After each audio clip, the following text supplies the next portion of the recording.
Well, welcome back home to Tika. どうぞティカへようこそ。If you want to find your seats, we're going to start. はい、どうぞ、ご着席ください。That's the sound of love. Of love, everyone talking. 愛の会話がたくさんなされています。So last week we took a little break from our Exodus series for Thanksgiving. 先週は感謝祭だったので、出エジプト記からちょっと離れて違うことをお話ししました。Did you guys enjoy the turkey? 七面鳥はエンジョイしましたでしょうか？ I'm so glad. いや、もう本当に感謝です。And I'm glad I didn't cook anymore this week. 今週ね、七面鳥焼かなくてよくて本当に良かったです。But today we return to our series called Exodus, the Pattern of Salvation. 今週はシリーズに戻って出エジプト記から救いのパターンというテーマでお話ししています。Over the next 3 weeks, we'll be looking at Exodus chapter 2. 次の3週間はエジプト記の2章から学びたいと思います。And at the same time, we will think about how it connects to the story of Christmas. そして同時にそのストーリーがクリスマスとどう関係あるかも学んでいきます。Chapter 2 contains 3 different scenes from different periods of Moses' life. 出エジプト記の2章はモーセの人生における3つのステージのストーリーが書いてあります。We begin with the first scene describing Moses' birth. 最初のシーンはモーセが生まれる時です。This scene functions as a participant's guide to salvation.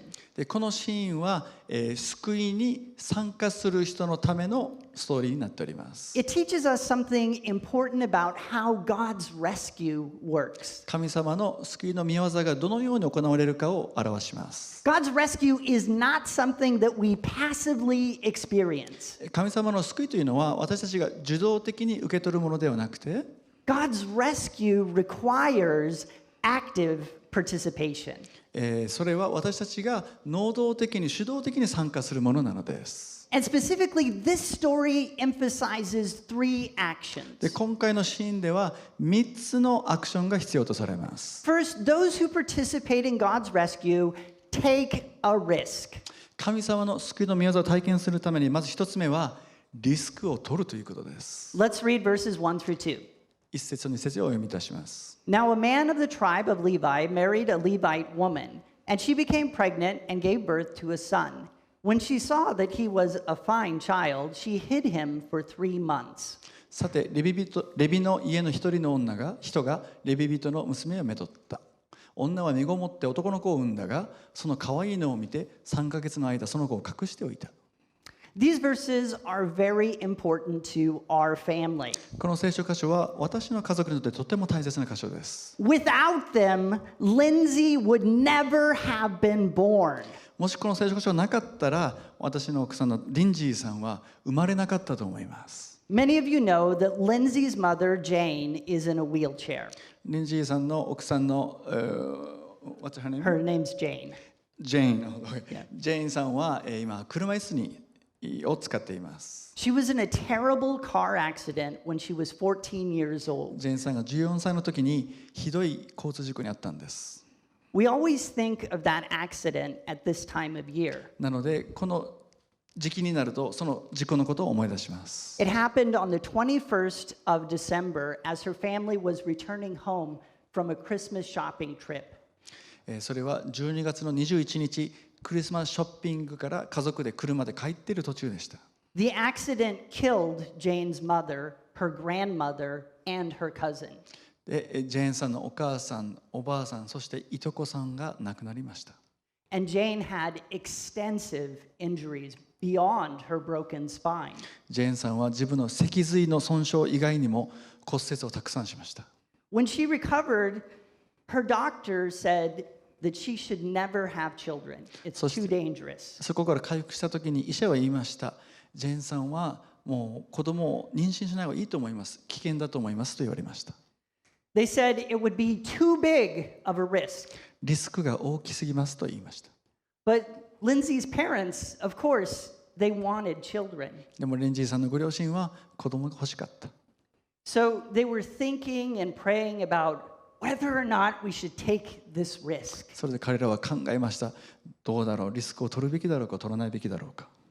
God spoke to my father-in-law, Mark. そして、ウッド先生がこの箇所から説教している時に、リンジーさんのお父さんマークさんに語りかけました。And Mark felt that he and Jane were being called to take a risk. そしてマークさんとジェーンさんは私たちも同じようにリスクを取るべきじゃないだろうかと思い始めました。And I, for one, am glad they did. 私は彼らがリスクを取ってくれて本当に良かったと思っています。Lindsay is the result. その答えがここにいらっしゃるリンジーさんです。We could say a lot about this. ここからたくさんのことを学べると思います。Generally, all parents will relate with the risks and uncertainties that go with our job as parents. 例えば両親と親としてはですね、今本当に仕事的にもね、経済的にも不安定なことがあると思います。But these verses contain a bigger message. でもこの聖書箇所はさらにもっと大きなことを話しています。They speak about being a participant in God's rescue, in His salvation. この聖書箇所から神の救いの計画に参加するということが学べます。Being a participant in salvation requires us to take a risk. 神の救いの計画に参加するためにはリスクを取る必要があります。Without the risk that Moses' parents took, the story of Exodus would not have happened. モーセの両親がリスクを取らなかったら、この出エジプト記全体は存在しませんでした。The people would not have been liberated from slavery. そしてイスラエルの人々は奴隷から解放されることもありませんでした。Moses' parents themselves would have remained slaves. でモーセの両親たちももう死ぬまで奴隷だったと思います。God requires those who would experience rescue to participate in it. 神様は救いの御業に参加する人々にもう主導的に参加してほしいと願っておられます。And part of that participation involves taking a risk. その救いの御業に参加するときにリスクを取る必要も出てきます。The same is true for the rescue that Jesus brings. イエス様の救いについても同じことが言えます。Matthew's gospel intentionally brings out parallels between Jesus' birth and Moses' birth. マタイによる福音書はイエス様の誕生とこの出エジプトのストーリーを対比させています。Most obviously, both stories feature a king who orders the death of baby boys. 2つともその当時の王によってその赤ちゃんは命を狙われていました。Remember, King Herod ordered all the baby boys to be killed in Bethlehem. キングヘロデ王はベツレヘムにいるすべての幼子を殺しなさいという命令を出しました。But risk is another important parallel. でもこのリスクというのもとても大切なことです。Mary and Joseph, like Moses' parents, took big risks. イエス様の親のマリアとヨセフも大きなリスクを取りました。Mary faced the risk of death. マリアは、本当に石打ちの刑で殺されるところでした。She could have been stoned as an adulteress. はい。Joseph risked losing his honor and place in society by taking a pregnant woman as his wife. ヨセフは社会的にこの不貞を犯して妊娠した女をめとるということによって彼の地位や評判は地に落ちるところでした。God's rescue requires participants who will take a risk. 神様の救いの技に参加するときにそこにリスクがあります。It's the same when we become Christians. クリスチャンになるときも同じです。We risk rejection by our friends and family. ひょっとしたらクリスチャンになることによって家族や友達からの抵抗があるかもしれない。We risk God asking us to do things we hadn't planned to do. ひょっとしたら神様がね、私たちが想像もしていなかったようなことをするように神様から言われるかもしれない。New things can be scary. 新しいことをするというのは時々怖いことです。Maybe today you feel like Lindsay's parents, Moses' parents, and Jesus' parents. ひょっとしたら皆様は今日ですね、リンジーさんのご両親、モーセの両親、またはイエス様の両親のような気持ちかもしれません。We too live in dangerous and uncertain times. 私たちも社会的に不安定な状況にいると思います。Is God asking you to take a risk? 神様は皆さんにリスクを取って踏み出すよう語っておられますでしょうか。Is he asking you to risk believing in him? 神様はリスクを取って私を信じなさいと語っているでしょうか。 Is he asking you to risk security and stability to do something new? 自分の安定や安全の場所から踏み出てリスクを取りなさいと神様に言われているでしょうか。 Is he asking you to talk to someone about him and risk your reputation? ちょっとしたら勇気を出して人にイエス様のことを伝えなさいと言われているかもしれません。 Strangely and wonderfully, God has chosen to make us participants in salvation. 本当に不思議なことですけども、神様は救いの御業に私たちに参加してほしいと願っておられます。 We're not just the objects of it. 私たちは、そのターゲットだけではないのです。 So if you want to see God's rescue, you're going to have to take a risk. なので神様の救いの御業を見るときに皆さんはリスクを取る必要があるかもしれません。 Beyond taking a risk, those who participate in salvation must let go of something. 2つ目にリスクを取るということの次に何かを手放す必要があるかもしれません。 We see that Moses' parents let go of something in verses 3 and 4. 3節と4節ではモーセのご両親も何かを手放しました。 But when she could hide him no longer, she got a papyrus basket for him and coated it with tar and pitch. Then she placed the child in it and put it among the reeds along the bank of the Nile. His sister stood at a distance to see what would happen to him.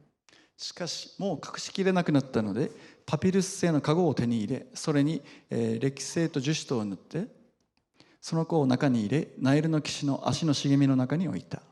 その子の姉がその子がどうなるかを知ろうとして遠く離れて立っていた時、 Moses' parents hid him for as long as they could. モーセの両親はモーセをできるだけ長く隠しました。 But eventually they had to let him go. でも最終的には彼を手放す必要がありました。 And his mom released the basket on the river. そしてモーセの母親はモーセを川にバスケットに入れて手放しました。 There's a kind of metaphor here for parenting. ひょっとしたらこれはですね、親にとっての子供に対する教育のレッスンになるかもしれません。 Every parent has to let their kids go at a certain point. すべての親は、タイミングが来た時に子供を手放す必要があります。 I remember when I asked Lindsay's dad for permission to marry her.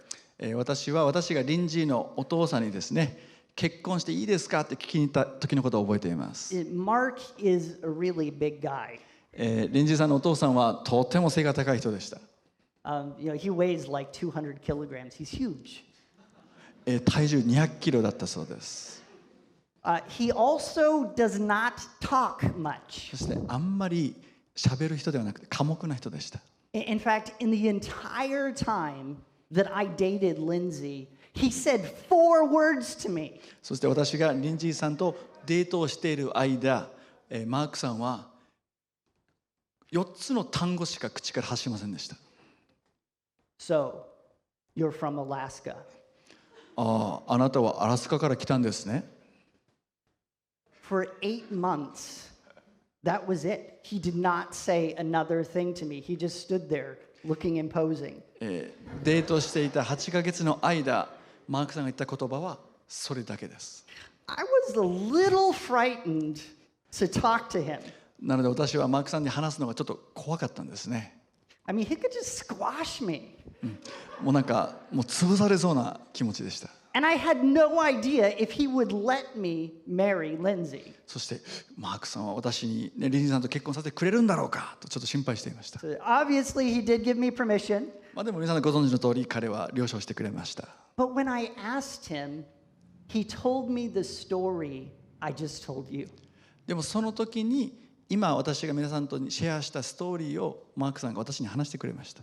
And he said, I know that God has a purpose for Lindsay, and it's something special. マークさんは言いました。私は神様がリンジーに対して特別な計画があると私は信じています。 But he also said that I need to let her go so that she can find it. でもその神様の御業を見るためにはリンジーを生かせないといけないということも分かりますと。And then when we became missionaries, her parents really had to let go. そしてリンジーさんが宣教師になった時にご両親はもう本当に手放さないといけなくなりました。 We've spent many years apart from them. 私たちは本当マークさんたちから離れてもう何年も過ごしています。 We'll not see them this Christmas even. でこのクリスマスも、訪ねることができません。 But the sacrifice has helped lead others to salvation. でもその犠牲によって他のたくさんの方々が救いに導かれました。 They took a risk like Moses' parents did. モーセの両親のように彼らもリスクを取ったのです。 And they had to let go of what was precious to them, the same way Moses' parents did. モーセの両親と同じように自分が持っていた大切なものを手放す時があったのです。 Moses' parents put him in a basket. モーセの両親はモーセをバスケットの中に入れました。 Lindsay's parents put her on an airplane. リンジーさんの両親はリンジーさんを飛行機に乗せました。 Letting go of what is precious to us is just part of what we must do to participate in salvation. 神様の救いの計画に参加するときに何か私が持っている大切なものを手放すということが必要になる時があります。 Accordingly, it shows up in the Christmas story. そしてクリスマスのストーリーにもそれは現れています。 Now, God did not put his son in a basket, and he didn't put his son on an airplane. 神様はイエス様をバスケットでもなく飛行機でもありません。 Instead, he put him in a manger. でもイエス様は貝羽桶に入れられました。 God himself let go of what was precious to him for the sake of your salvation. 神様ご自身も最も大切な一人の子を私たちの救いのために手放してくださったのです。 John 3:16 says it this way. ヨハネ3章16節はこう言っています。 For God so loved the world that he gave his one and only Son, that whoever believes in him shall not perish, but have eternal life. 神は実にその一人子をお与えになったほどに世を愛された。それは御子を信じる者が一人として滅びることなく永遠の命を持つためである。Sometimes people say that salvation is free. ある人はですね、救いは無料ですと言います。This isn't quite true. でも本当にそうかどうかは怪しいです。 For certain, we cannot earn salvation. まず私たちは、救いを買うことはできません。 For certain, God saves us and we cannot save ourselves. 救ってくださるのは神様であって私たちを自分を救うことはできません。 But salvation does not come without letting go of something that is precious to us. でも救いを受け取るという時に私たちは何か大切なものを手放す必要があるということも本当です。 We let go of our pride. それをひょっとしたらプライドかもしれません。 We let go of our plans for our lives. 自分が考えている人生のプランかもしれません。 We let go of that desire to control everything. また私が自分の人生の中にあるものでコントロールしたいという欲を捨てる必要があるかもしれません。 We let go of our children as a source of our identity. ひょっとしたら子供たちを手放すことが必要になるかもしれません。 We let go of our work as the measure of our value. ひょっとしたら自分の職業が自分のアイデンティティになることを捨てる必要があるかもしれません。 Ultimately, we let go of ourselves.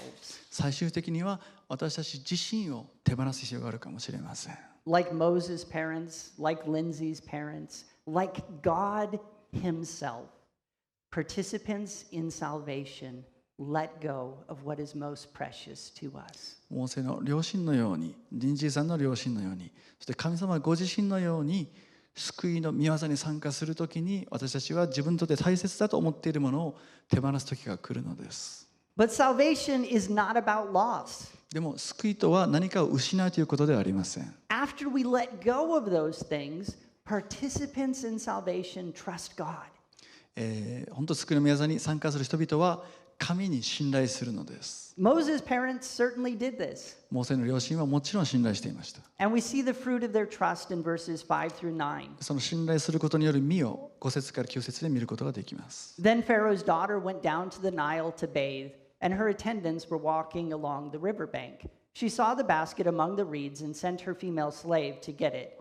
She opened it and saw the baby. He was crying, and she felt sorry for him. This is one of the Hebrew babies, she said. Then his sister asked Pharaoh's daughter, Shall I go and get one of the Hebrew women to nurse the baby for you? Yes, go, she answered. So the girl went and got the baby's mother. Pharaoh's daughter said to her, Take this baby and nurse him for me, and I will pay you. パロの娘が水浴びをしようとナイルに降りてきた。彼女の次女たちはナイルの川辺を歩いていた。彼女は足の茂みにカゴがあるのを見、はしたみをやってそれを取ってこさせた。それを開けると子供がいた。なんとそれは男の子で泣いていた。彼女はその子を哀れに思い、これはきっとヘブル人の子供ですと言った。その時その子の姉がパロの娘に言った。あなたに代わってその子に乳を飲ませるため、私が行ってヘブルの女の乳母を呼んでまいりましょうか。パロの娘がそうしておくれと言ったので、乙女は行ってその子の母を呼んできた。パロの娘は彼女に言った。この子を連れて行き、私に代わって乳を飲ませてください。私があなたの賃金を払いましょう。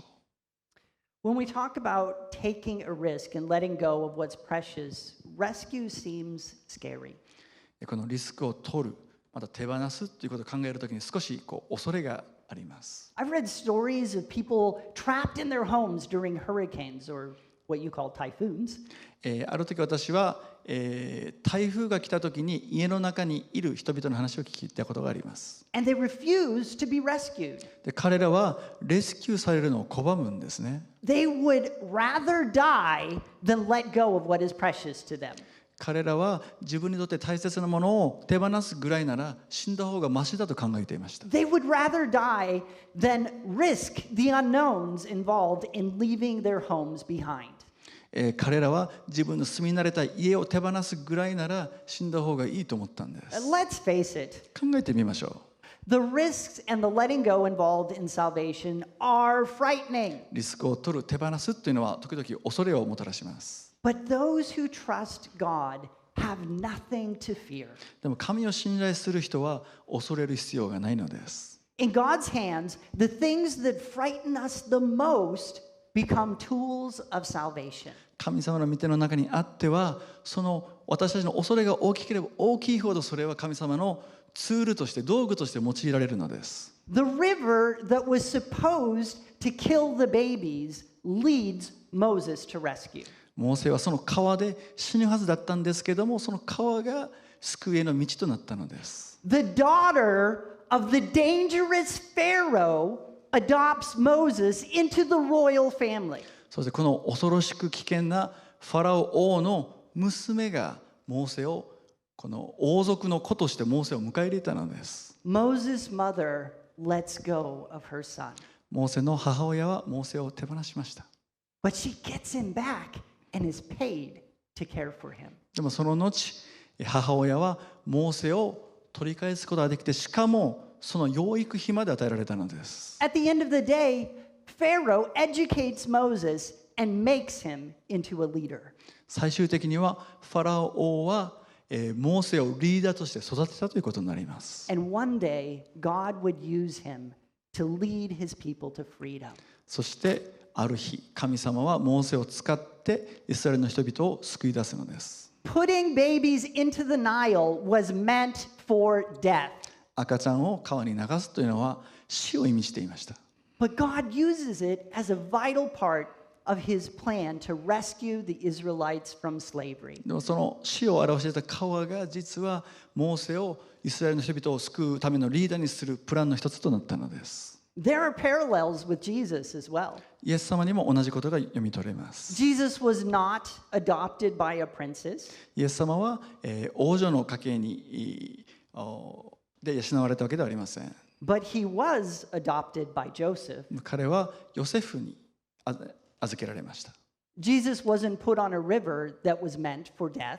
イエス様はその恐ろしい川に流されたわけではありませんが、But he was put on a cross that was meant for death. でもイエス様は十字架、死を意味する十字架につけられました。And just as the river became a source of rescue, God has brought rescue through Jesus' cross. その死をもたらすはずの川が救いの道になったように、イエス様のその死をもたらす十字架が救いの道になったのです。This is just how salvation works. これが救いの御業がどのように機能するかということです。When we risk, when we let go, and when we trust, God turns our fears into tools of His rescue. 私たちがリスクを取るときに、そして手放すときに、そして神に信頼するときに、神の救いの御業が起こるのです。If you want to know more about salvation, just let us know. もしこの救いの技についてもっと知りたい方は